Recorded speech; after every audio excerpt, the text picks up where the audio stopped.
Hello, this is Don Victor, author of Drawn to Win, host of the podcast Drawn to Win, the director of the Academy of Composition, and the creator of the Core 80 Experience, also known as the See and Grow Rich in Art video course, which you can find out more information at core80.com. This is the Drawn to Win podcast, where I have the incredible privilege to draw artists from around the world into fun and meaningful conversations around art and life, and yes, maybe even a little food. You can hear us each week on iTunes, Stitcher, SoundCloud, and YouTube. So make sure you subscribe so you always have a seat among friends. Let's get into the show.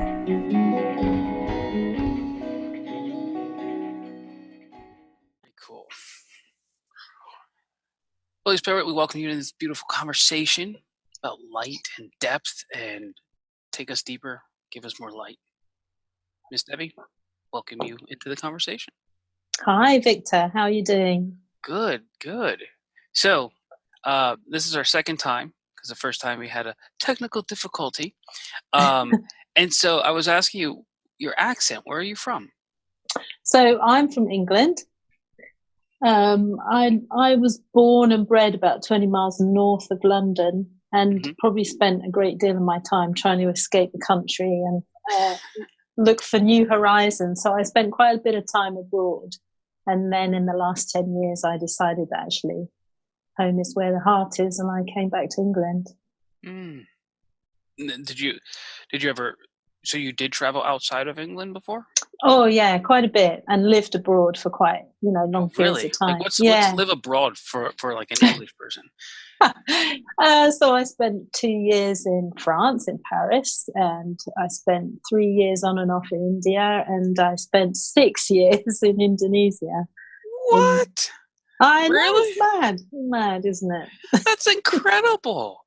So we got to talk about your Indonesian terra. We have to go there. You have to go there because for me, the palette is so different in Indonesia compared to England. So I go to Indonesia, and suddenly the way I've been painting is just not enough. And so I'm literally pulling out cerulean blue straight out of the tube onto the canvas. And then I think, well, that's the color of the sky. And then I come back to England, and you can't do that because everything looks like a chocolate box. Yep. So all the colors become just a whole different ball game from one country to the next. Yeah, absolutely. I know when I lived in Puerto Rico, because of the heat, the sun, everything was so saturated. Yeah, the that's greens right. were saturated, the ocean was, the sky. And then I flew up to this boat show up right under, it was at the top of New Jersey, so I think called Jersey City. It's right under New York City. And everything was just grays and browns, like everything people were wearing, people were just pale looking. I was like, whoa, it was so different.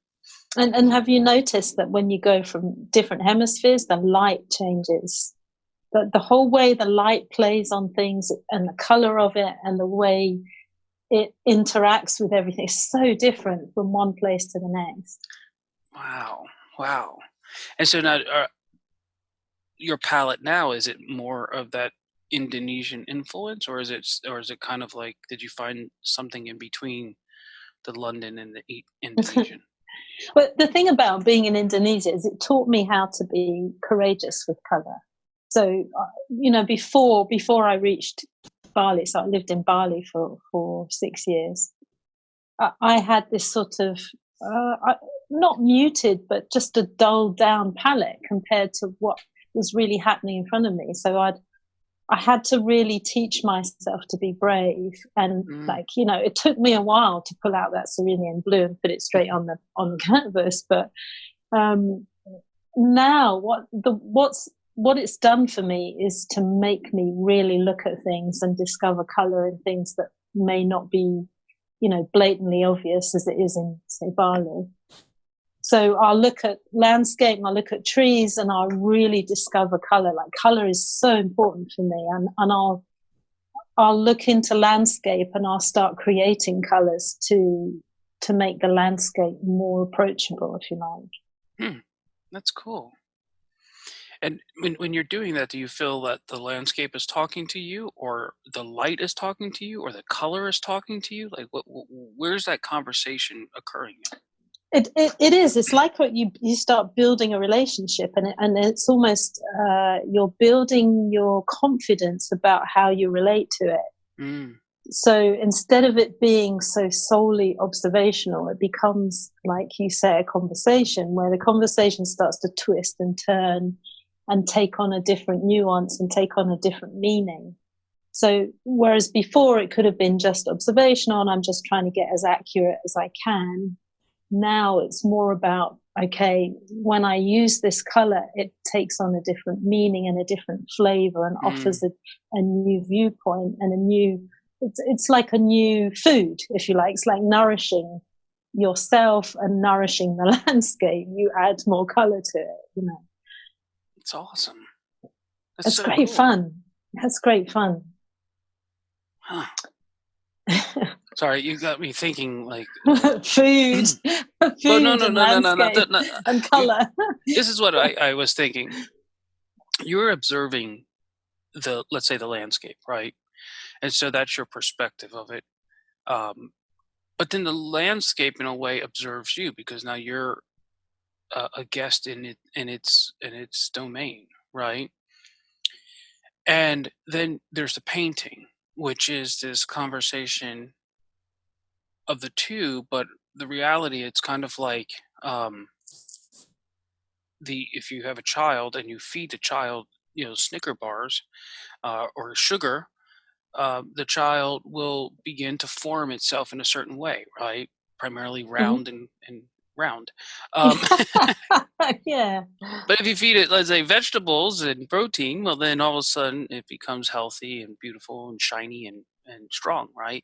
And so when you're saying that you're mixing these colors and it's nourishing the landscape, your painting is actually a healthier version of what the landscape is. Oh, okay. So, all right.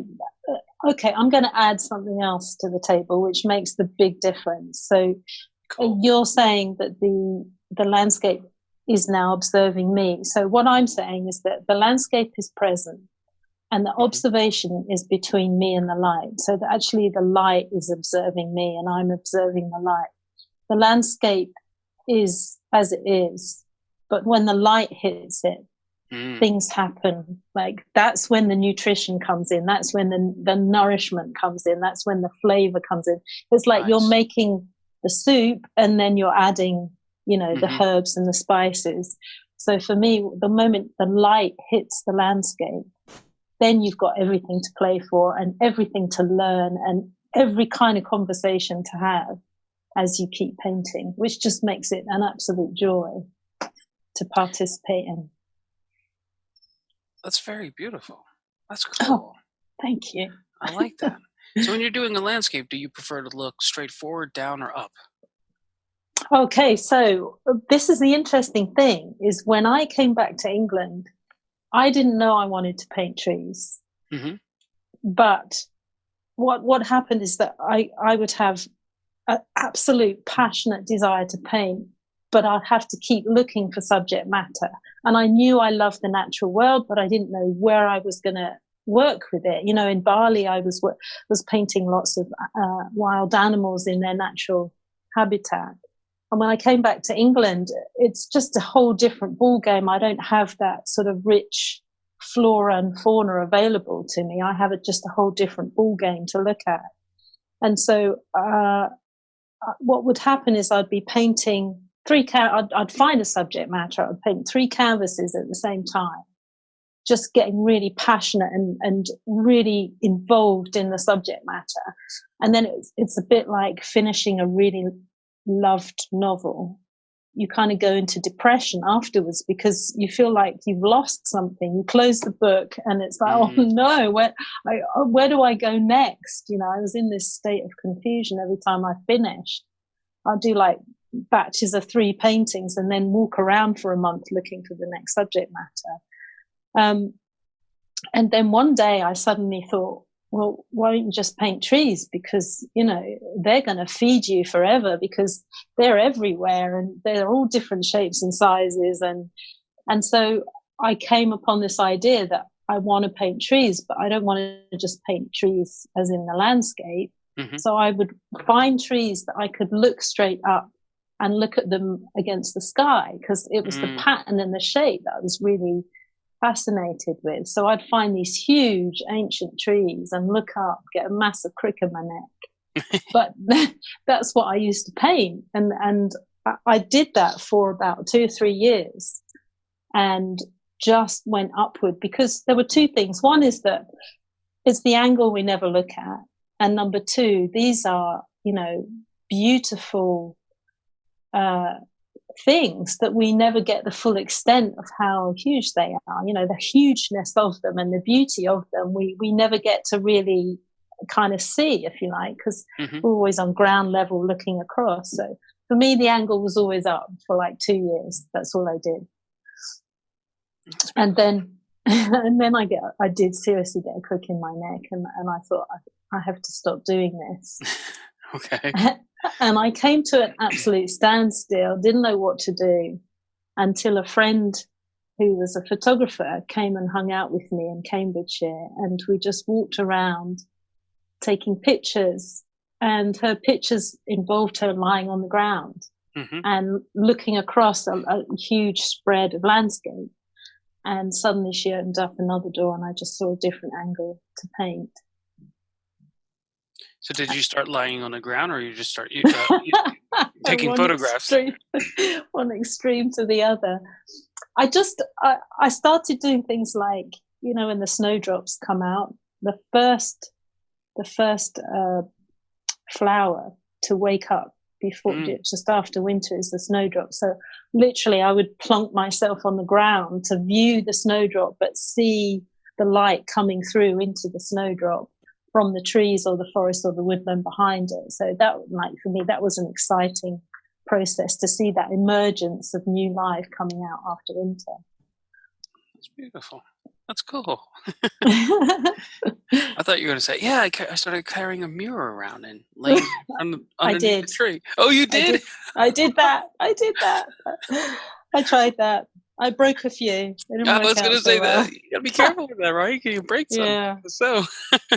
Yeah, interesting. That was very interesting. I tried all of that. I thought it's good. It's good to experiment and be out in the environment and just, you know, see things in a completely different way. I love that. Yeah. Indeed. Yeah, trees are cool. But it is the light that shines through them that every time I see a painting of someone doing branches or leaves or something like that, it really is, it's almost like the geometry of the leaves, but it's really the dappling and the light coming through the leaves that adds that charm and magic to it. And yeah, it's something, I don't know why, but it just holds my focus and attention all the time. And you know, I could be cycling, I could be walking, it could be a certain point in the day, and the light is what I call roaring through the trees. So there's a sense of an explosion just before the light dims and goes into sunset. And cool. It's so loud in your face, you can't deny it. And I mean, if you saw all the photographs I take of that period of time in the day, it's like there's a proper obsession with it. Yeah. There is. Yeah. So Debbie, then what are you working on right now then? Okay, so we're just coming out of winter. There is blossom on the trees, but it's blackthorn. Blackthorn has the flowers come out before the leaves. Okay. So right now I'm just really working on that, and every year around about this time I've got choices. So I've got the snowdrops. I've got the blackthorn white blossom, and then I've got the magnolia, then the cherry blossom, and then the bluebell. So they all come out around about these next 2 or 3 months. So that's, my range starts to really explode, because I've just gone through winter, and winter is more about the shape of the tree. Whereas this time now it's all about, the new life starting and blossoms emerging. And for the first time now, you're going to get color coming into your spectrums. So nice. That, for me, what I'm working on right now is this sense of light coming through these. They're very tiny, these blackthorn blossoms. They're a little tiny white flower, but they look amazing against this very dark backdrop of a woodland that's been, sort of in hibernation for the past 3 months. Mm-hmm.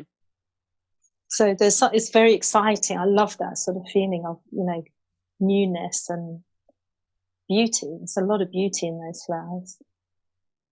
From a distance, does it look like snow's falling but then frozen? It can do.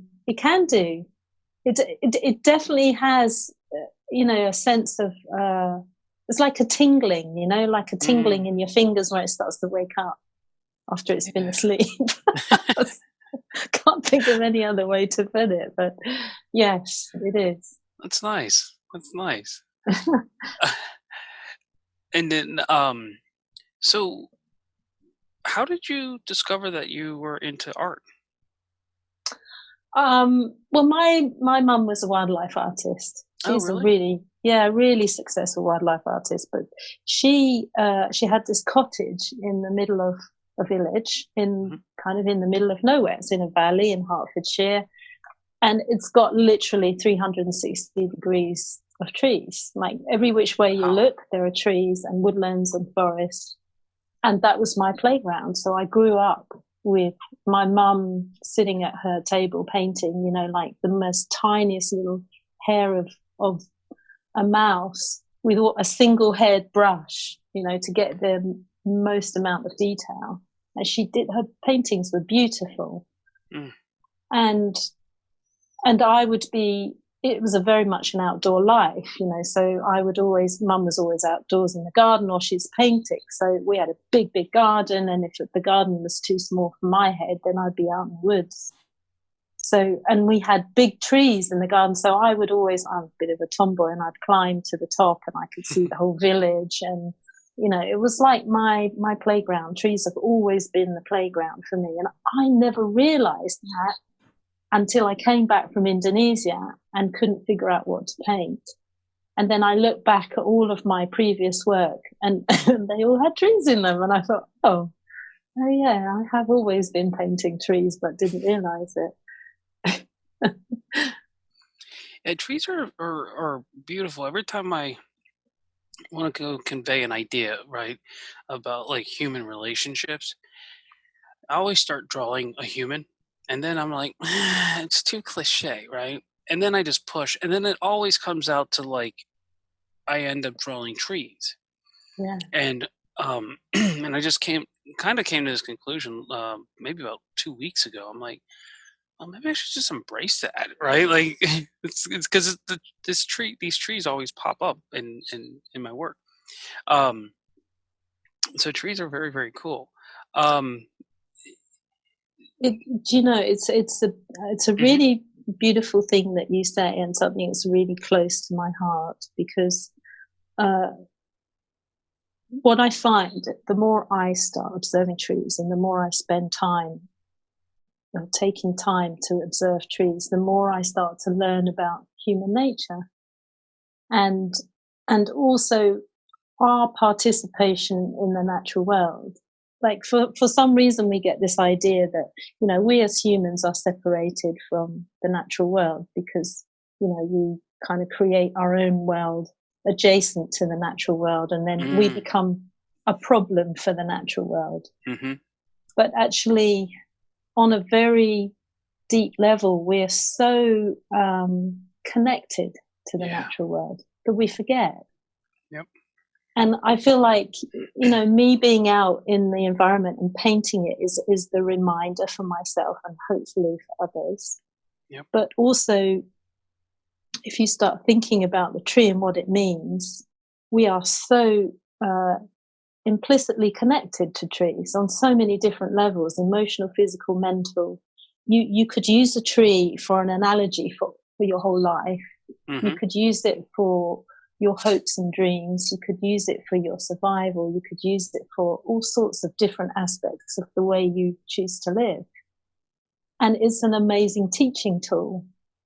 So from small things come, hugeness, and from dreams come, these exciting possibilities of design and development. I mean, if you literally, you put a tree in any industry and you could use it to describe every and any aspect of that industry. I agree. I'll give you a prime example. I have a board of advisors that I'm going to meet with in a couple of days for my school, for my academy, and there are all these little projects that I've created and started and whatnot, and I was trying to figure out how to communicate to somebody like this order to them. And so I'm looking at them all and I'm getting overwhelmed. And then all of a sudden I have this paper, I have this little book next to me, and I start sketching, and I was like, you know what? I just drew a tree, right? And then I broke it into 3 segments, the roots and the ground, the environment in which the roots are in. Then you have the trunk, and then I put a little bucket on the side where the sap was coming out. And then the top, the canopy, was, you have these branches, but primarily leaves and flowers and fruits, right? And it gave me this framework to place all the projects that I work on, and it gave me an order. And I was like, oh my goodness, like, like I train artists, right? But that's really a root thing. Yeah. But like the podcast that I do, like this podcast, it's something that I just give, right? And so it's really the leaves of the tree. And then I give out this free course on composition. That's kind of fruit, right? So it's free. It's for anyone who wants it. You can be an artist. You don't have to be an artist, right?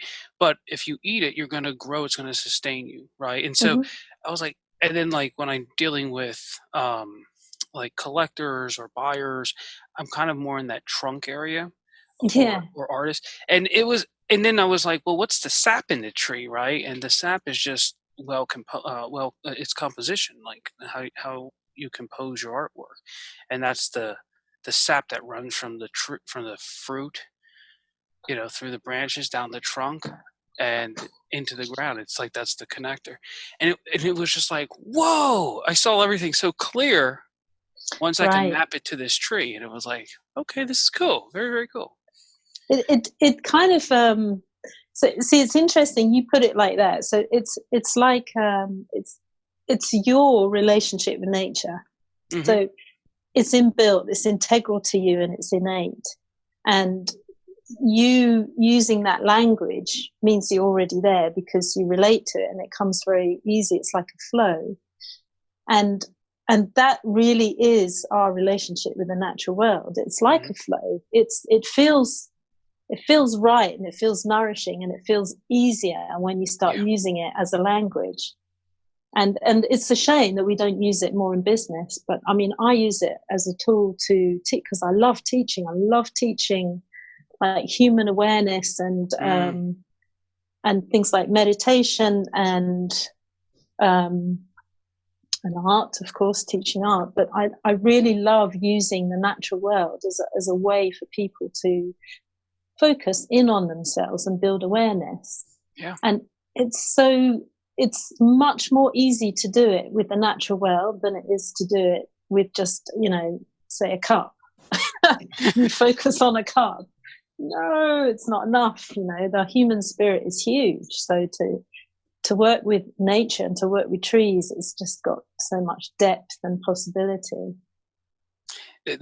There's a art critic and artist named Kenyon Cox, and it was around the turn of the century, and he wrote this brilliant book. He wrote a bunch of brilliant essays, but one of the books was the classic spirit, and Okay. and he was saying that, and he was writing about artists, and he was looking at this decline in art, and he was explaining how the industrial age comes along, and now people are just producing stuff. They're not crafting their work, and one of the things he was pointing out is that people are not spending time in nature as they used to. That's right. They're spending more time in the cities or in their houses, or but they're becoming disconnected from nature. And he was imploring people, please go spend time in nature so that you can get reconnected to that classic spirit and that inspiration. Also, there's all the hidden knowledge. So Indeed. Things like the herbalists, when they were studying herbs, Mm-hmm. what they would do would be to just look and feel and wait. Look and feel and wait, look and feel and wait. And a quicker way to do that, to get that knowledge. So by looking and feeling and waiting, the plant would reveal itself to the viewer so that they could then figure out how to use it to help somebody. So a quicker way to do that is to draw it again and again and again and again, Mm-hmm. until you get a feel or a sense of it. Because it's like the tree, if you draw an oak tree, has a completely different feel to it than, say, if you're drawing an apple tree. Mm. And they give off different information. So, for example, I plonked myself under a walnut tree and I couldn't draw, I couldn't paint it. It was the most difficult. And to this day, I can't figure out why I couldn't paint it. It was a very old, probably about 400-year-old walnut tree. And I just couldn't get it. It was too much for me. And it all came from feeling. It was just that I couldn't do what I normally do. And the same is sometimes, like there's an ancient oak woodland that's quite close to me. It's about 800-year-old oaks in this very beautiful area. And there are literally acres and acres of just ancient oak trees. But the atmosphere in there is just amazing. I've never experienced anything like it. Now, you put me in a beech tree forest, the atmosphere is completely different. So when you're saying you're underneath that 400-year oak, and walnut, and you can't draw it, right? I just had this picture popping up in my head of Jack Nicholson from. He's like, you can't handle the truth, right? That's the truth. Right? I couldn't handle it. There's a really old. It's true, so true. I can't handle the truth of it. There's a very old. Can't handle the tree. Can't handle the truth of the tree. There's an old woodland in Hertfordshire called Astridge Forest. It's probably about 500 years old. And you go there and there are these very old ancient beech trees. They're huge. And there's one where when the tree gets really old, the limbs start sort of anchoring down towards the ground. Mm-hmm. So they're really big, these trees. And literally there's this one of the biggest trees in the area of these beech tree species. I literally circumnavigated this tree about 5 times. I kept on putting my easel down, paint it, didn't feel right, moved along, and literally, sometimes you almost like have to get permission. Oh, yes. To be able to paint the tree, So, that one was a long one. I'll tell you, there's a truth in that. I remember when my son was born, and I had to change his diaper. Mm-hmm. And every time I went to change his diaper, he would fuss and cry, and it was just ridiculous, right? Yeah. And then one day, I thought, wait a second.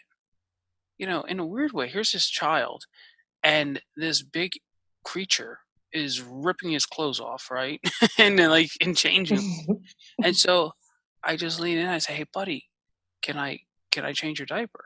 Oh, and nice. And then he would just relax, and then nothing. Like he boop boop boop boop boop doo doo doo bing. So if I did not ask permission, he would, I was violating him. If I asked permission, now the reality is he didn't speak English. He was a baby, but it was Yeah. the energy that just that moment, he could feel that, and I was so amazed by his level of self-awareness, like, Mm. that he knew, like, it was amazing. So I absolutely agree. Um, if you get permission, it creates a very different relationship from the beginning. Yeah. It's nice you say that, because it actually reminds me of, I should do that a lot more often, is get permission or ask. You may feel like you're not asking anybody, but ask. I think that's good. That's really, thank you for that. You've just reminded me that I need to do that a lot more often. Huh. It's making me think about it too now. Like anything, isn't it? Yeah, like yeah. You pick exactly. a plum. You pick a plum, is okay. Like you pick a sprig of rosemary to put with your food, and you just, mentally say, hey, I'm just going to take a bit. Would you mind? Thank you so much. Not take it for granted. It's exactly. good. I was thinking, like, even when you go to someone's house, just when you show up, just even like, obviously it's they opened the door for you. You're supposed to go in. Yeah. But what if you just pause for a moment and ask the question that then they could verbally or with their body language, and actually you just had that little exchange, like, hey, may I enter into your home? Yeah. And then they would look at you. What are you, a vampire? Yes. No. But then you take that further, right? And what about like the food you eat? Absolutely. Thank you for the food, because actually this passed through so many hands to get here on my table. Someone put the seed in, somebody grew the seed, somebody, all of that. It's like there is a whole different language that we don't engage in enough, do we, when you think about it? I don't know if I want to share this story. Oh, go on. Go for it. All right. It's a very... The other day, I did an interview with this Puerto Rican artist out of the Bronx. And when we were talking about food, he's like, oh, you have to make pernil. And so I was like, okay, I'm going to make pernil. And pernil is basically like a roast pork, right? Right. And so I got some videos on it. I bought this big piece of meat, and I was going to make it because the church that I go to, after church, we all get together and we eat. And so we meet in each other's homes, so it's not a big church. It's on a couple families. And so every Sunday, I always make something, either dessert or whatever. And so I was going to make this roast pork. And so I get in this roast pork, and part of what you have to do is like stab this thing, right? and so I'm stabbing this thing, and all of a sudden it unlocked all these weird emotions in me. Right. Because a lot of people know that my father was murdered when I was 5, right? But he was stabbed to death 50 some times. And so when I did this, it was like I had this weird experience, the energy that went into this thing. So from the perspective of the person who killed him, and then like him, right? And then to feel like I almost had to throw the meat away. It was a very incredible experience, but I'm self-aware enough to know that when things like this happen, if you push through the fear of it, this beautiful gift opens up on the other end. And so I allowed myself to go through it and got incredible amounts of revelation on things. But one of them was this idea of why we say grace, and it's a way of thanking the animal that laid its life or gave its life, that we could then consume it, right? Or whatever, it could be plants or whatever, but just it made me really stop and not want to live a life that takes for granted these things, you know. Yeah. And even like I make bread a lot, like just even the way I care for the dough, I look at Yeah. it as this living thing because it is, but it's again, it's about ready to die, right? When I put it in the oven. um and to have So, that sensitivity with it, it's right. So, isn't this interesting? And this is such a great conversation because when you think about it, all of it is energy. It's just Mhm. energy interacting with each other. You know, Yep. me going out into the environment and painting, there's a energy that I go out and I have in my body, and then I'm receiving an energy from the landscape, right? And how we interact with each other and how, you know, but this language that we've got with this energy is an unspoken language. Yep. Like the one you had with your son. It's the most precious language. Like painting is that of that language, Mhm. because when you look at a painting, it creates an energy. Mhm. And whatever it's really, the whole thing is determined by the way we either perceive the energy or desire to interact with it. So if you interact with it with gratitude, or you interact with it with anxiety or anger, you have a different relationship that builds. And I feel like it's such a vital language, and art is a really good way of reminding people of that language if they can trust it, you know. So it's beautiful what you're saying, because it's reminding me of gaps in my own interaction with the landscape that I could definitely do more. Like, you know, oh, this is beautiful. Is it okay that I can just, you know, take this and use it for my painting, and at the end of it, thank you, kind of stuff, you know, Yeah. like a prayer, like a prayer. Exactly. That's exactly what it is. And it's interesting for people who do pray. Once they stop talking and prayer Yeah. becomes listening, all Oh, of a sudden, nice. everyone who I've talked to who listens during prayer says, "Man, I can pray for 7 hours straight and not grow Oh, wow. tired." Wow. You sit there and talk, they're like, "I'm not sure I can go more than 5 minutes, and then it's Yeah. boring, right?" Yeah. and and so it's the same thing. It's like going out. One of my mentor, he said, "You have to go out and hug trees. You have to hug trees." I'm like, "Well, what are you talking about, crazy man? Crazy man Bill? Like, we're talking about hugging trees. Come on, man. You know, we're in the 21st century." And so one day I was up at my parents' house, and we had to be very careful because the little dog would just run off into the woods. Yeah. And one day she was lost for like, I don't know, 4 or 5 days. Ooh. Someone found her, and she was kind of going a little senile, and she just run off. And and so I was terrified because my Of parents went losing to her. yeah, Yeah. because my parents went to Hawaii, right? Right. Oh, And, okay. like, every You're the time we were sole person looking yeah, I after was the dog. responsible for feeding these animals and take care, and all of a sudden, like, this thing ran Oh. off, right? And I did not know where the dog went. Wow. So I'm standing in the middle of those woods, and I'm like, "You know what? I'm gonna go hug a tree." Ask the tree. The That's tree exactly what I knows. did. And Yeah. I hugged it, and I just leaned up again, and I just got this incredible sense of peace that the dog was okay, right? And Oh. and and then I had this little vision of the mountain, and there's this road that goes up and around it, almost like in a circle. So okay, I'm gonna go drive down the down the walk down the driveway. Mhm. Got to the end. Typically, I drive. When I leave, I always go to the right. Yeah. This time, it was this very strong feeling, no, go to the left.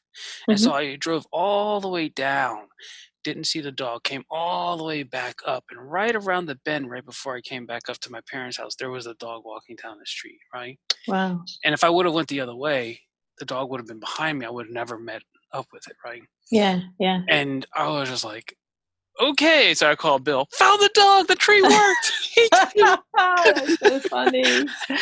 Oh, that's so spot on. Oh man, it was an incredible experience. Actually, Yeah. yeah, there was some cool experiences up there, but so yeah, there is this beautiful. I don't know.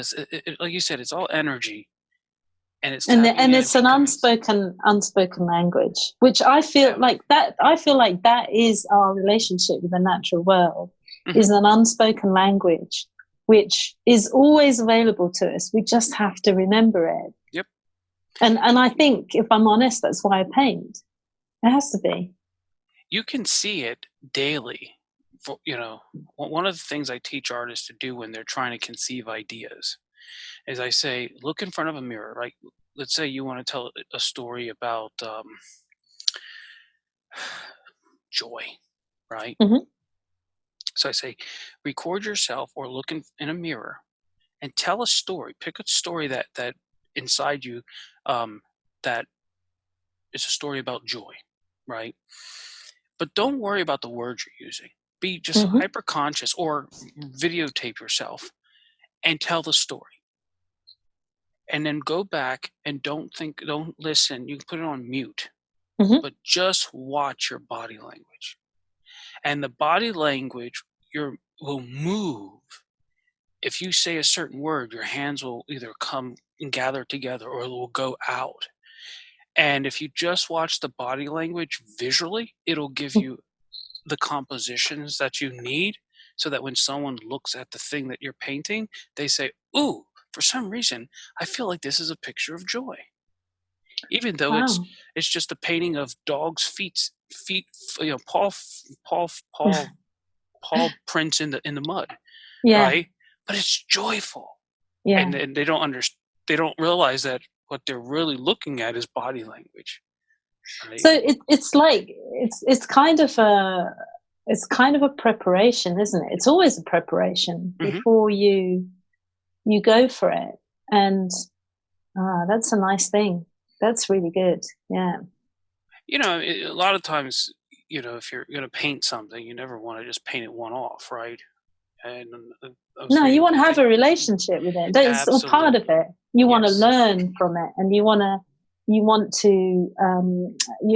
want to come away with a bigger understanding of something. Yes. Exactly.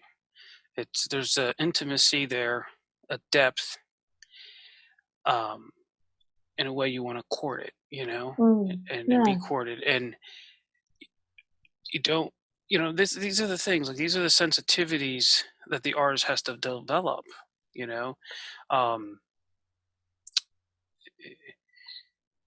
um, I have so many ideas I can go. I'm just trying to figure out what would be most appropriate. which direction will this go? No, this for me is it's a precious thing to do that, and a good reminder about how we interact with things. Yes. And but it's interesting because the more you do that, the more you get back in the natural world. Yeah. Like I think you'll get more surprises that way. You'll get more unique things happening to you because it's like you have permission to open the door.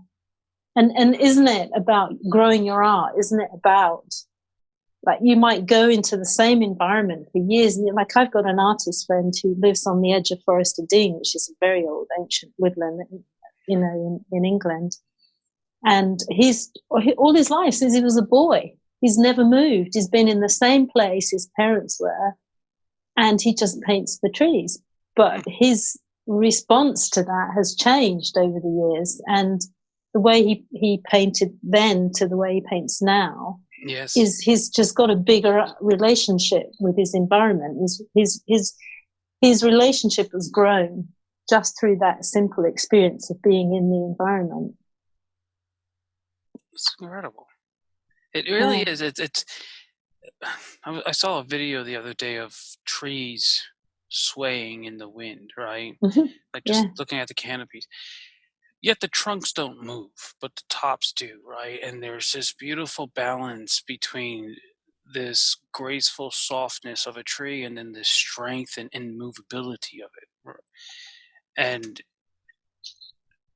and just looking at that and then saying, well, how, not so much how can I be a tree, but how am I a tree actually?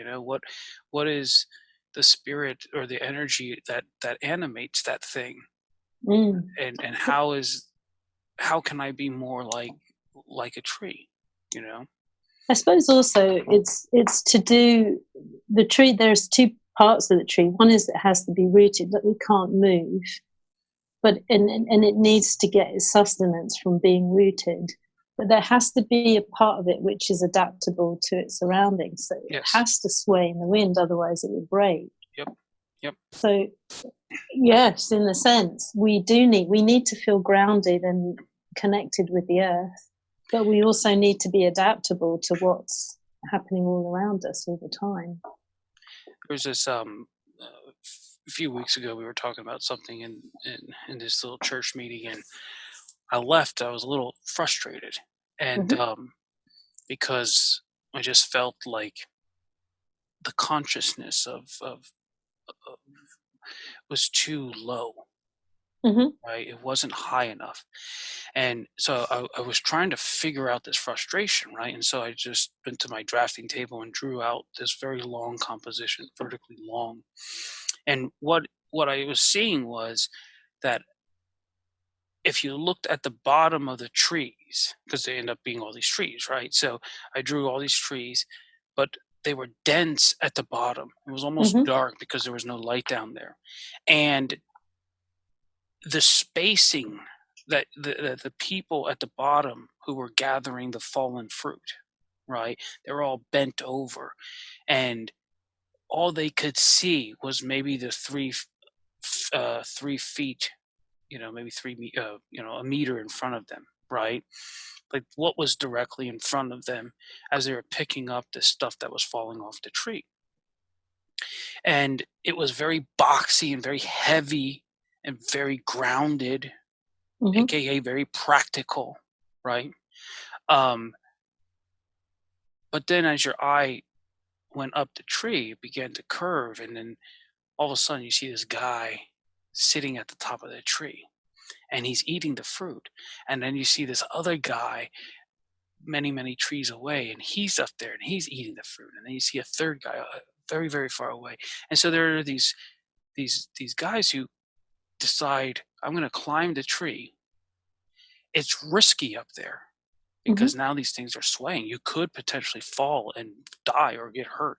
But if you're willing to take the risk, you get to sit up at the top. And when you eat this beautiful fruit that has this direct sunlight to it and all these other things, you get to eat the fruit in the consciousness or the in this moment of the vastness of life, right? Because you see the bigness of the sky, you see how far, miles and miles and miles of hills and mountains and trees, versus that little tiny box that you're in when you're safe underneath all the trees. And so it was just a way of illustrating this thing I was feeling, this frustration I was feeling. And but again, thanks to the trees. Yeah, isn't it interesting that it's like me realizing that actually I want to paint trees, but actually realizing that I'd had a relationship going on for years. And when I talk more to people, because obviously I find other people who love trees as well, is that they also have this. It's like a spiritual relationship, which is just it's very nourishing. And it has a lot of layers and different meanings to it. So, yeah, what an interesting conversation, Victor, we've got through. Well, who would have thought it? You talk to a tree artist and all of this comes out. It's funny, I have this painting on my wall right now I'm looking at, and the artist who painted it, she loves flowers. And when I first started working with her, I'm like, yeah, but you don't know what a flower is. Right? And she's like, what are you talking about? And now she's painting these paintings, and it's just incredible because now she's going beyond the appearance, beyond the surface, and which she always has, but she didn't know how to articulate it. So do you think that it's like a process of permission to allow ourselves to feel? feel I the think subject I think matter. it's a little. I think that is the most important part, is to give yourself permission. Hmm. Um, I do think nowadays it requires a lot of training as well, because we've been so desensitized. And Mm. anytime you feel that, you think, "Oh, I'm a weirdo," or "I'm a woo-woo," or "I'm one of these spiritualists," or "I'm a whatever," right? Hmm. Whatever label that the society we live in now deems, silly. Hmm. And you don't want to be a label. All you want to be is a human being. That's right. I Yeah. mean, the more and more you get into it, it's like, for a very long time, I left the church because I just didn't like the idea that had this idea of like, oh, one day we're gonna all go to heaven, and right now while we're on earth, we're gonna hate ourselves, right? Right. And I'm Oh, like, that don't make no nice. sense to me, And it's Yeah. like Oh, I that's just good. fell in love with being a human. I was created human. I wasn't created Oh, as that's a nice to as a hear. mouse, And Yeah. Yeah. if Yeah. I was a mouse, I'd love being a mouse, but I'm not a mouse. I'm a human, and then there's privilege and there's beauty and all kinds. Isn't that interesting about the natural world? Because I don't know about you, but it always leaves me feeling like that's my best teacher. Like, Yeah. I'll have teachers that teach me how to do this, that, or the other, but nature just always gives me the best answers and the best responses and the best information about myself and how I, are part of it. And that's, it's like everything you're saying reminds me of how much we are connected with the nature, because it is such a brilliant teacher, because it's a force. It doesn't have words. You can see it, you can Hmm. feel it, and you can go down through many layers and participate in it in all sorts of different ways. Yep. But in everything that you do, it's so nourishing. It is, and there's all these different avenues you can go. So, for example, you're talking about light earlier, right? Hmm. And that's what's drawing you, and you're exploring that part of it. Yeah. Yeah. For me, it's design. I love design, Right. and just like you are articulating nature, I always say, design is not a man-made thing. It's a language. It's a set of principles that exists that we discovered, but we never made it. Moving a person's eye upward triggers a certain emotion in us that if you move their eye downward triggers a different. That's not a We didn't learn about that in a book. so Right. so I did this project with these third graders, first, second, third, fourth graders, right? And I had them on one side of a piece of paper draw freehand 20 lines, and we did it together. I would count 1, 2, and they would draw these lines. And then I gave them a ruler, and I Hmm. had them draw these lines on the other side. And first of all, the fact that they could draw a straight line, even though they had tools, it blew them away, right? They were like, "Whoa, I did that!" And then as you walk through, you say, "Oh my, you're an architect. What are you, an engineer? Oh my gosh!" And they're like, "What?" Right? And then before they leave, as I line them up, I'd ask them. I say, "Okay, guys, imagine you're walking down a dark alley, and you had a big bag of money in your pocket, and you saw one of these two groups of lines coming down, like walking towards you. Which one would you feel the safest with?" And literally 97% of them would say the lines that were ordered. Oh, wow. Yes. You know, like there was no teaching them to interpret. Yeah. It was a natural reaction that which is clean, orderly, and you know, and it just made them feel safer. And it was a very, very interesting thing. And so there's a video you can watch online, right, where this guy takes his black box and he puts salt on it, Hmm. and he changes the frequency, the hertz, and it goes, right? And like it changes the sound. And that every time it changes the frequency, the salt, it forms a different geometric pattern. Oh, yeah. He That's changes it, right. right? And it's Yeah. like, what, like, we didn't invent this stuff. Like, it exists. It is a whole entire language, a whole philosophy built within inside of itself. And to have the privilege to go and see it, and it's in everything, light, trees, design, like, it's all there. It's just beautiful. So it's also in water, right? So Oh my goodness, yes.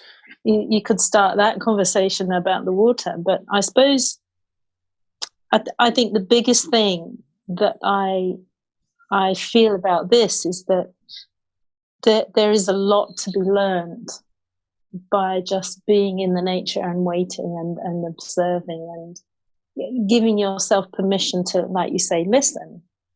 Like when you say, if you listen while you pray, then the prayer lasts for a lot longer.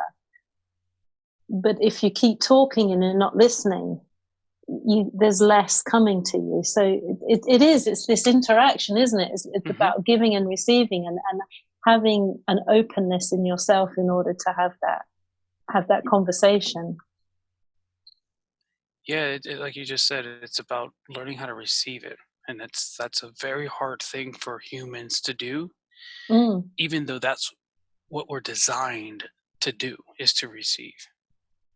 Well, I wonder if that's why I like painting the light aspect so much, because I'm wondering if, because it's so strong, mm-hmm.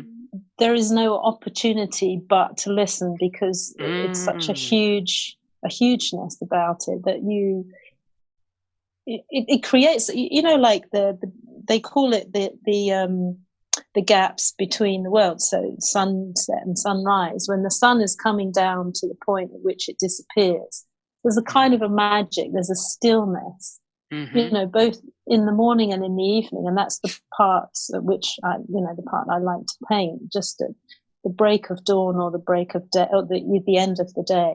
Mm-hmm. So I'm wondering, if the language gets stronger with that sort of light expression, where you get more communication, you get more of a sensory uptake and more learning, if you like, more conversation. I don't know. It's a big discovery. That's interesting. I think there's something that happens when something comes to its end, or right when it begins, that there becomes this acknowledgement that, oh, it's not going to be there, right? And so it's like you become an extra receiver of it. You want to receive as much as you can before it's gone. Yeah. Even though in this case it's only gone for a few hours. Yeah.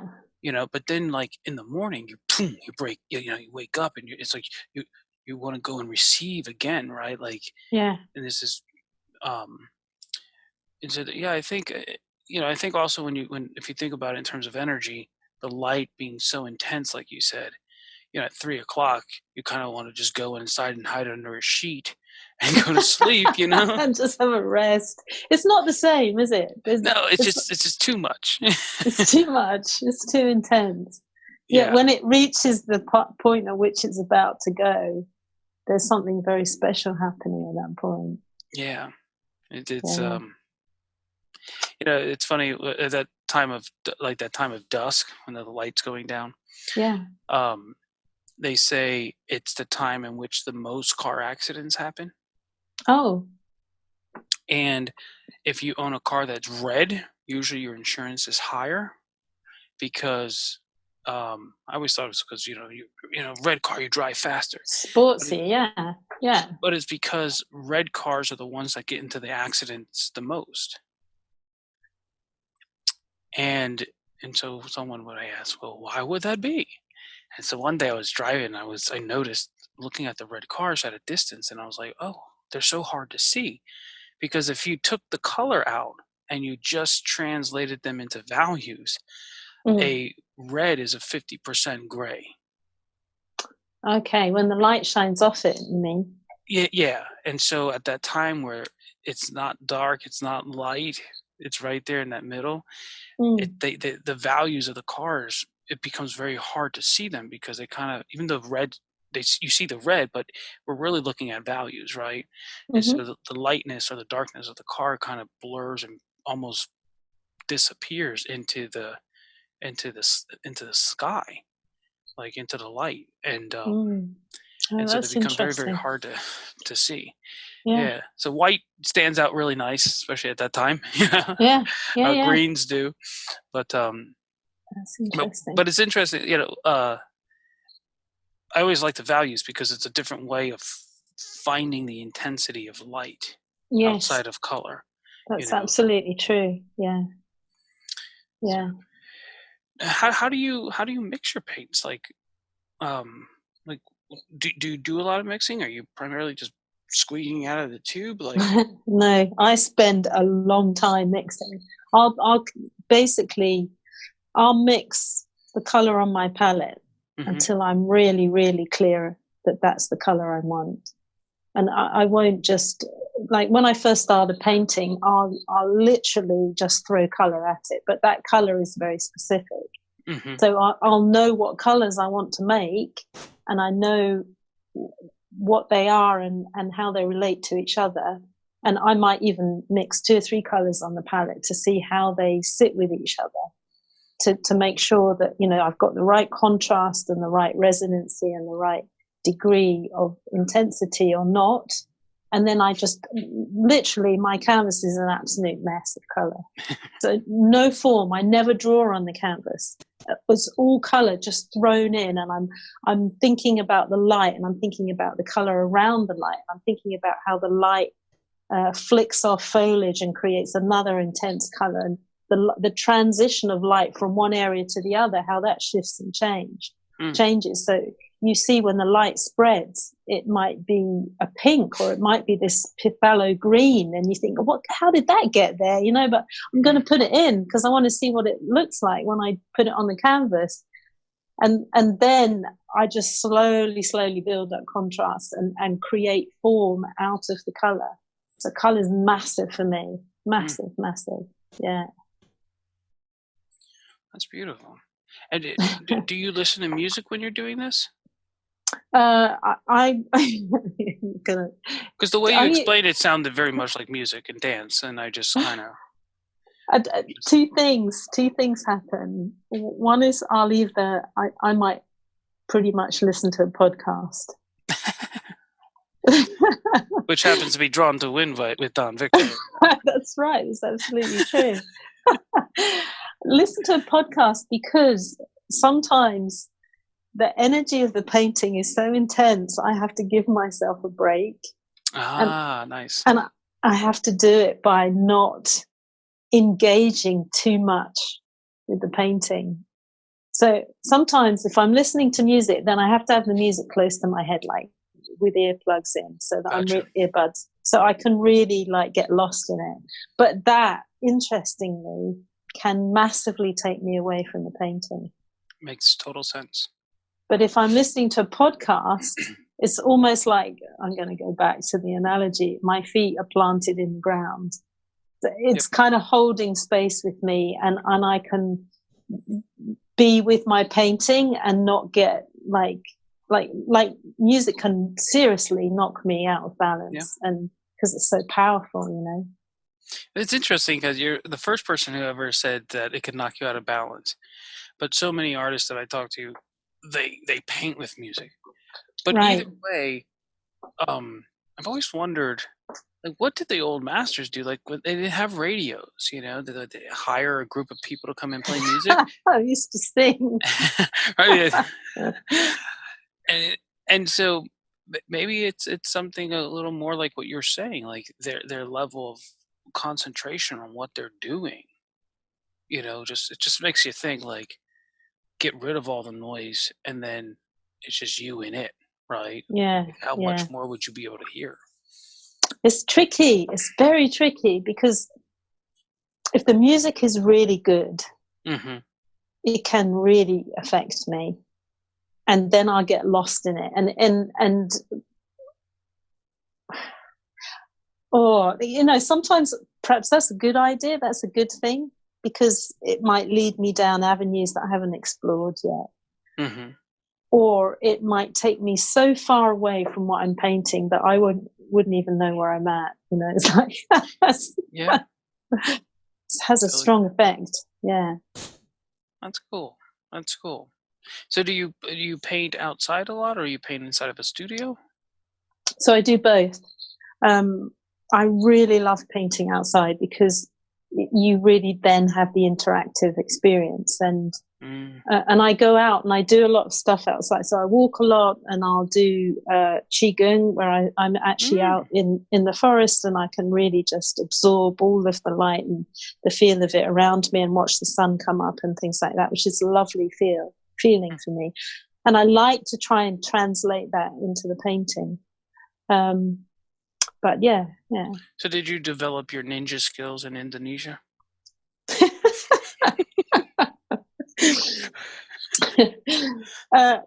Partly that happened, but I've always had an interest in that style of, I suppose you could call it a martial art, couldn't you? But it's more like an internal martial art. So it's like a form of active meditation. So you're kind of mixing exercise with concentration. Now, what did you call it? Qigong. Oh, Qigong. Yeah, okay. Yeah, that's cool. So that's what we like. I think we call that like Tai Chi, right? Yeah, Tai Chi. Tai Chi is more to do with form, and you're sort of, you have a set form and you go for it. Whereas Qigong is more about sort of harmonizing the internal body. Yeah. It's like a meditation, basically, active really meditation. Then taking that time to really get in tuned and in control of your own energy, right? Yeah, or connect with it. It's a bit like going out into the nature, but you do it every day with yourself. It's not quite the same, or even better if you do it in the nature. But yeah. No, I feel you. That's nice. Beautiful. That's beautiful. When you don't do it, if there's a day that you don't do it, how does that change your day? It's okay. It's not too bad, but after about a week, I'll start to miss it. Okay, gotcha. Yeah. I'm at a point where I get paranoid. If you don't do it? Yeah. Yeah. Like I'm just like, okay, a whole bunch of bad crap's gonna happen to me today because I didn't set my day in order. Yeah, I know what you mean. Yeah, and you can seriously upset the apple cart by thinking like that. Well, I only think like that because when bad stuff happens and I go back in hindsight, I'm like, man, if I would have not broke my routine in the morning, this wouldn't have happened and I would have been better. And so now I'm just like, well, maybe we just like be proactive. And I get you. I know what you mean. But you can really seriously mess your mind up, can't you, thinking like that? One could. Giving yourself a hard time. So I just make sure I just do it. I'll get up at 3 o'clock in the morning every morning. Oh, nice. And if hats off to you. 20 minutes takes me 20. This morning it was 3 hours. What do? You do some form. You do like meditation, or you do prayer? It's I call it prayer. I don't know what you call it, but I'll sing a little bit. I'll pray a little bit. Sometimes read or listen to things, but it's just this. But a lot of it is just about getting in the right frequency. And so there are a couple exercises I've learned, 20 years ago, where you're kind of just speaking rubbish, but it just sets a frequency. Nice. And so sometimes I'll know, all right, this is what I wanted to do with my day, and I'm frustrated because I'm not really sure how that's going to go. But when I come out of that quote unquote prayer time in the morning, I'm like, oh no, this is what I'm supposed to be doing. And I just kind of like, the other stuff's going to have to take care of itself. And I kind of get an idea of what I'm needing to be doing. Oh, nice. And so really good. Yeah, it's so I've been doing that for many, many years, randomly when I could, but I don't know, maybe about 2.5 months ago, I just became very, very disciplined to it. And I'm just like, to a point where it's like I can envision myself 89 years old and still getting up super early and doing it, because it's sweet. It's just that when I worked with these kids, I'd get up in the morning, take my shower, pray a little in the shower, pray a little in the car, and get to work. And then like 30 minutes there, I'd be burnt out, right? I'm like, and they were rough kids, very rough kids, but beautiful. Yeah. And then when I started switching it, all of a sudden I could almost last the entire day, and my level of willpower, grace, like just all of it. It was just a very different perspective, and nice. Yeah, and so just it is. It's all about preparation, isn't it? Really, preparation it is. and making your connection and having starting the language in the right way. Yeah, because you're not reacting to things; you're actually participating and engaging with it. And, nice. Yeah. So here's a question for you. Mm-hmm. As you go out into the woods to go spend time with your friends, trees and the light, not the fairies and the elves. Although who knows? Because every time you're like, "Oh, I have this ancient grove of trees down the road, and over there, there's this other ancient grove over there," and you're always like, "Yeah, they're ancient. They're 500 years old," and I'm thinking, did someone plant those trees 500 years ago and like make that little part of that little woods? Really, is that how they did it, or like, well, oh wow, that's cool. That's awesome. So when you go out to meet your friends, how do you prepare? Like, what is it that, like, physically, like, I mean, I'm assuming you grab your art supplies, but like, I have a kind of an intention. Mm-hmm. So sunlight plays a big part in that. So okay. I kind of wait for sunlight, and I need to make sure the sunlight is going to be there. Like if I travel, so I might travel quite a distance. Might take me about an hour and a half to get where I want to be. Okay. And then I'm looking, like I plonk myself in the environment. I've got all of my gear, you know, whether it's in like a trolley or whatever. I'm carrying my gear, and I'm literally looking. I'm searching for composition. I'm searching for form and color and something exciting. Like I could literally drive for an hour and a half, search for 3 hours, not find it, drive back another hour and a half, and then that's like the day's gone. Oh dear.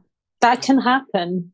But it's, for me, it's like I'm always looking for something. It's like I'm trying to find the magic in something. And it could be the tiniest thing from, you know, the hole at the base of a tree where the roots kind of splay out and there's this kind of hole which leads into the ground and there's kind of stones and things around it. Or it could be that the light is just shining off an edge of a tree and it completely changes the color of it, and it suddenly takes on a massively beautiful design that you'd never see unless the light wasn't there. So it's just, I'm kind of just throwing myself in and waiting for magic to happen. So it's kind of it's a bit carefree and it's a bit spontaneous, and I'm very, very hopeful. I'm very hopeful. Very hopeful. At some point, that's all you can do. That's right. You're going chasing a storm, and I hope it's going to be there. Yeah, yeah. So now, if you're back in your studio, and so you're back in your studio, and an artist walks in and sits down on your favorite chair. And you allow them to do that. And let's pretend they ask permission. Hey, can I sit on your favorite chair? And then they asked you for advice. What's something that you would tell an artist? We're talking any artist? Yeah, you can go from a contemporary artist, like a friend of yours, or even like yourself 20 years ago. I don't care, whichever way you want to go with it. You pick it. Okay. Okay, so an artist, myself 20 years ago. Right. Let's start with that one. I would say just play a whole lot more. Don't be so serious about creating form, like play. this is paint with paint, and this is a pen. Draw with your pen, but don't let the two meet together. So when you want to paint, you just play with the color, play with just allowing it to find its way on the page or the canvas. Why don't you think you played enough when you were younger? Oh, so serious. Yeah. Well, because my mother was very, very particular. And it's like I knew you were going there. That's why I set you up for that one. I was like, I know an artist in Australia who's from England. I'm like, well, if this is anything, I'm gonna go there. Okay, so go on. So it's getting it right. It's a real brain mess because getting it right. But actually, I've got to be grateful because actually, what it's taught me is now to let go of it. Because I go, okay, I know I can do it. I've been there. I've done it. It hurts. And now I don't have to because I know what that feels like. Whereas many people who come and learn from me, they want to learn how to do that because they think that's the way in. And I'm not so sure anymore. I think it definitely has a value. It's taught me a lot and I'm so grateful for it. The structured part of it? The structure part of it, learning how to technique. But at the same time, it's if you could let the mind be free, I think that's also as valuable. Yeah, I think a great artist is someone who has a beautiful, I don't want to say balance, like a 50-50, but the balance could be for yourself. So for example, if you take a red and a green, it's 50-50 in terms of value. But if you take a yellow and a violet, it's like 25 and 75, right? It's a difference. It's much more of an asymmetrical balance. Okay. And so when I say balance, it's like, what is the combination that's right for you? But there has to be, I think, both that letting go, that freedom, that intuitive just flow, and then that structured geometry, crafting. You kind of need, you need, depending on where you're at, where you want your art to go, you do need both. But what you don't need is to be too comfortable and to be too complacent. Yes. And I think sometimes being good, or what they say, like talented at something, can lead to complacency, like how to, which stops you then from exploring other avenues. Absolutely. And you see that a lot with artists who get kind of in this loop of copying things, it's they got skill, they lean on that, and they might even have a name for a specific type of object that they're putting in their artwork, and then they kind of get trapped in that and they don't know how to explore other things. So I think exploration is absolute key. And also, if we're talking about energy, then you want to be in a state of grace, of feeling excited and enthusiastic about your work, because like you say, like you alluded to earlier, that the way you feel will come out through your painting, like with the joy. If you're feeling joy and then you paint, joy will come. But it's important for you as an artist to believe in that aspect of yourself. Is the way you feel about your painting and how you work will be translated in that hidden language and will affect the viewer. There's a responsibility there, really. She says, ever so hopefully. No, actually, I think that is the biggest word with artists, is the responsibility. Yeah. A lot of times we give up the responsibility for what other people think we should be doing. Yeah, that's right. And at some point, you're the talent, and therefore you're responsible for your gift. Yeah. And then the gift is to serve other people, but it's not to be, you're not other people's slave. Yeah, that balance. I suppose also it's really about keeping yourself energized with it. keeping yourself motivated and inspired, and giving yourself permission to find that. Yeah. And that actually relates back to how important it is to have a community around you that supports that, rather than you just being an isolated artist. Yep. To bounce off other artists, to work with other artists, whichever medium they choose to use, is just a blessing. It's a really important aspect of being creative. Well, since you're talking about other artists and having a community, what are there's this idea that I like to promote through the podcast of agency, and this idea that you're not alone, but you're actually connected. So what are 2 or 3 resources that help facilitate your artwork, or people that help facilitate your artwork? It's interesting because I moved into this area about 2 years ago, and I didn't know nobody at all, and I thought, this is ridiculous. What can I do to get to know the people around me? So I created a book club. I think there's about 25 book clubs in my area. But I just thought, well, I'll make my own. Why not? So I have a book club, and there are 8 of us, and we meet every week, which is unusual for a book club. And we are probably from the most diverse backgrounds. Like ordinarily we may never have come together, but because we've chosen to come together this period of time, and we get through books very quickly. Like my library, so you seriously finished that book already? How's that even possible? But we will talk about our book for about 5 or 6 minutes, and then we're on to life. That's Beautiful. it.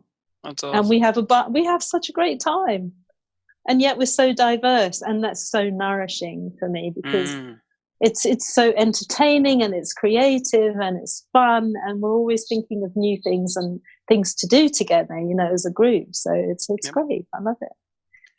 Yeah, I'd encourage people to find communities that aren't related to your art necessarily. Yeah. I found over the last year, for a long part of my life, I was very isolated, like a lot of artists are.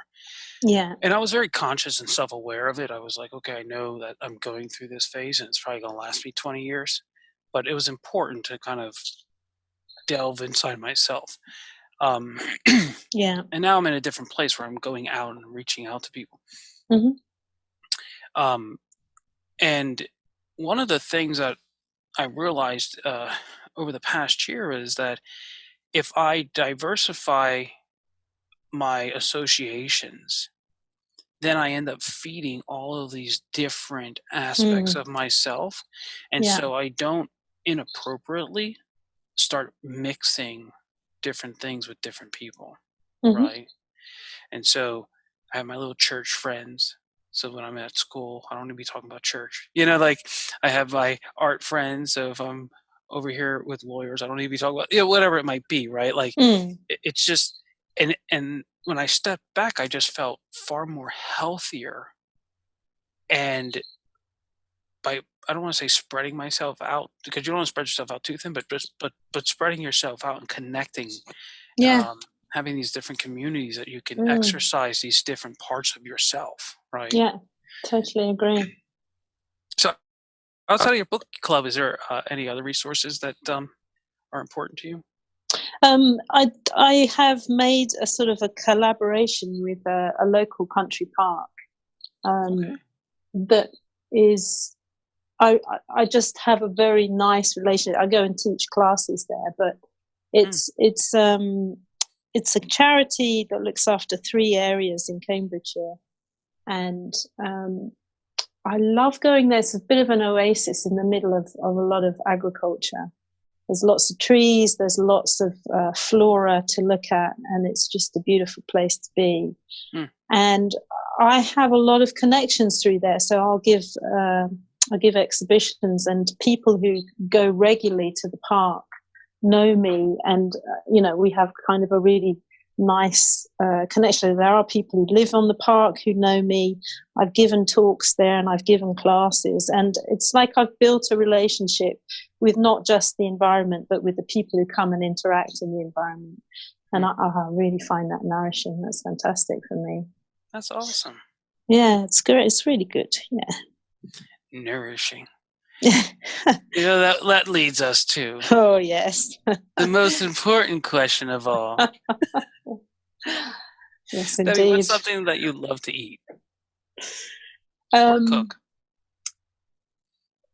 So I really love lamb. I do. And I don't know if you have it. I don't know if you have it that much in the States, but it's not something that we eat often. But I personally love it. Oh, there is no other flavor. There is no other meat that makes me feel so good as lamb. And I love roasting it. I love like cooking it for hours in a stew. It's just something that, I'm just talking about it now and I start salivating. It's the perfect meat for me. I don't know why, but and it's versatile. You can do so much with it, like any other meat. But long cooked stews for those long winter months, kind of. Yeah. And where do you get your lamb from? So around the corner here, we've got a local butcher called Kennington Butchers, and they're brilliant. I've never had a bad cut of meat, and I don't know enough about them to say where they get their meat, but a lot of it, like the beef, is grass fed and it's all local, so it's local animals, which I purport to. I like the sense of that, and it's well hung. It's hung for a long time, and it's tender, and it's really good. Yeah, really good. I've never heard anyone say anything like that before. It's what happens when you speak to English people. Yes. For anybody who's from an American perspective, you probably started blushing when. Anyways. Okay. All right. Like, okay. Now I'm on your wavelength. All right. Okay. So I trained. In my early life, in another life, I trained as a chef at the Savoy Hotel in London. Really? So in the area where the kitchens are is this huge archway where cars drive up to deliver the goods for the kitchen. Now, on one side of the archway is the entrance into the kitchen. On the other side of the archway are these big fridges, which hold Aberdeen Angus beef, which is being cured or left to hang for a period of 30 days. Oh, wow. So when I say that, I mean there is a difference between supermarket meat and meat that's coming from a really good butcher's. And the butchers who know their stuff know that from abattoir to the butchers, it needs to have had a long period of time to just sit and mature. And I'm not going to say that word again. Mature. Yeah, I've seen like people hang deer before. Yeah. And, my friend was telling me that there's a town in it's New Orleans. Yeah. Is that right? No, New Orleans is a city. New Orleans, Louisiana. I think that's what it's called, Louisiana. And so there's a town called Baton Rouge, and I guess in French that means the red stick, Baton Rouge. Okay. And I guess they named it there because as the French were coming into that part of the area, the Indians would hang the deer and stuff on these big poles, and they were just stained in blood. And so when they saw these things, they were like, Baton Rouge, you know? Oh, yeah. Yeah. So it's a very interesting thing to see them. But I've always seen like in shows and movies, because I'm speaking like an American, like meat hanging on things, and you're just always looking at it like, why do they do that? That's but it makes sense, the way you're articulating it. It's like, okay, this is cool. There's something there. There's something in it. Yeah. Yeah. Yeah. But lamb meat is incredible, and now I want to go get some. How Yeah. dare you? I'm sorry. Not But so easy for you to get hold of, is it? Or is it? it's actually I It went is. to buy some the other day. Oh, okay. And so I found the butcher local. Oh, wow. And then actually the supermarket, they have some, but which was fine. But So I'd rather not difficult to get hold of. Yeah, but it's really not something that Americans really eat. We're more beef, chicken, pork people. And but lamb is just. But I love lamb. I love goats. Oh yeah, just goats their boxy, too. angular nature. I just love just sketching them. Oh yeah, not eating them. Well, both. Well, like yeah. One day I'd love to be on a farm, and it's like, what animal do I want? Goats. Yeah. I want to be able to sketch them and then go grab one and have them for dinner. Yeah, got you. Got you. And it's like the little kid goats come out, and you're like, oh, they're so cute, and they taste so wonderful. Oh no. No. Okay. So sorry for any vegetarians who are listening. Now you said you were a chef, like you cook this stuff? Mm-hmm. Yeah, I took my early life was training as a chef, and That's then so cool.